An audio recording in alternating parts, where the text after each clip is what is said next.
Pada fenomena gerhana bulan di Kabupaten Pali, terutama di Kota Pendopo, Kecamatan Talang Ubi, adanya melaksanakan sholat gerhana bulan, salah satunya Masjid Jami.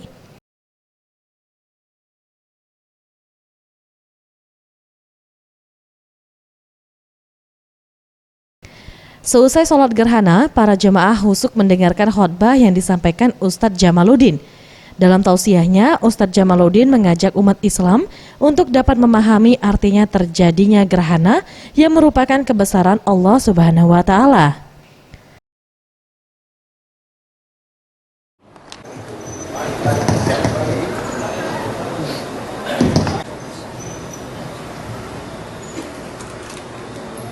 Apabila kalian telah melihat terjadinya gerhana, terjadinya gelap bukan karena mendung, bukan karena hujan, karena terjadinya gerhana matahari, maka di situ disyariatkan fasallu, maka salatlah, wada'ullah, dan berdoalah kepada Allah, hatta yakshifa ma bikum, sehingga terang lagi keadaan seperti biasa lagi.